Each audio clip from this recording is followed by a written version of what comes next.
teman-teman, aku Nabila Gasani dari Prodi Tadris Bahasa Indonesia 1 Universitas Islam Negeri Sumatera Utara. Nah, di sini aku akan membahas tentang istilah jenis kata yang terdapat dalam kurikulum 2013. Nah, apa aja sih istilah jenis kata yang terdapat di dalam kurikulum 2013? Yang pertama, pastinya ada kata benda atau nomina. Nah, kata benda itu apa sih, Kak? Gitu kan? Kata benda atau nomina adalah kata yang merujuk pada objek, tempat, orang, atau konsep. Contoh kata benda adalah meja, rumah.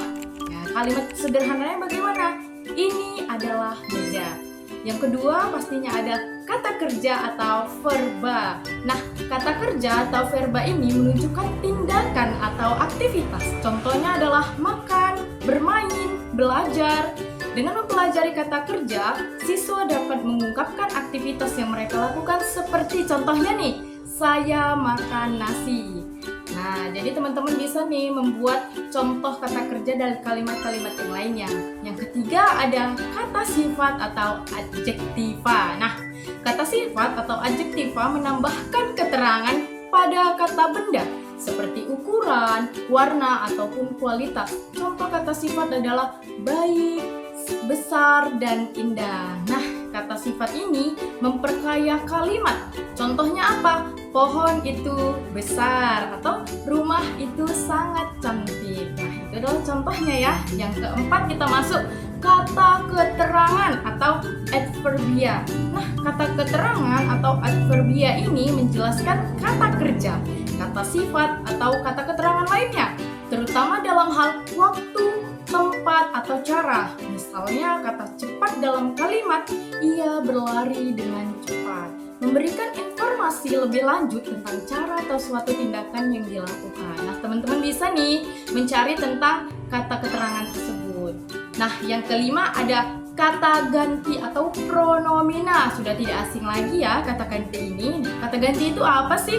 Kata ganti atau pronomina ini menggantikan kata benda untuk membuat kalimat yang lebih ringkas seperti saya, kamu, atau mereka. Nah, contohnya Budi pergi ke sekolah, dia membawa buku. Nah, teman-teman bisa membuat kalimat-kalimat sederhana yang lainnya dengan kata ganti atau pronomina ini ya teman-teman. Nah, contoh selanjutnya adalah kata sambung atau konjungsi. Nah, konjungsi ini sudah tidak asing lagi bukan kita dengar. Nah, kata sambung atau konjungsi ini menghubungkan kata, frasa, atau kalimat. Dan contohnya dan, atau, tetapi, dan sehingga.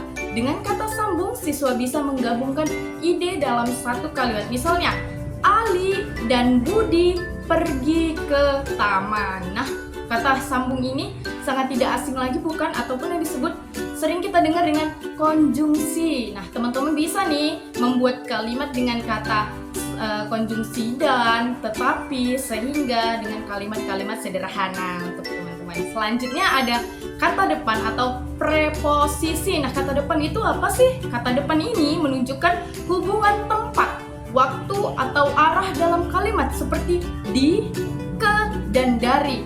Contohnya, buku itu di meja atau Ali pergi ke sekolah. Nah, kata depan ini membantu siswa dalam menyusun kalimat yang lebih runtut. Nah, coba deh teman-teman buat lagi contoh kalimat yang sederhana nih tentang kata depan atau preposisi. Sangat mudah kan dengan seperti di, ke, dan dari. Banyak sekali contoh-contoh yang bisa kita ambil dari dari contoh kalimat di, ke, dan dari. Nah, dapat kita simpulkan nih materi kita pada pembahasan kali ini bahwasannya dalam kurikulum 2013 pengajaran berbagai jenis kata seperti kata benda, kata kerja, kata sifat, kata keterangan, kata ganti, kata sambung, dan kata depan membantu siswa dalam memahami dan menggunakan bahasa Indonesia yang baik dan benar. Setiap jenis kata memiliki peran penting dalam menyusun kalimat yang jelas, logis, dan komunikatif sehingga memperkuat keterampilan bahasa siswa sejak dini. Nah, mungkin itu simpulan yang dapat aku sampaikan untuk materi kita pada hari ini. Terima kasih telah tonton video aku. Jangan lupa like, comment, and subscribe ya. Dadah, sampai jumpa di pertemuan ataupun di materi-materi selanjutnya.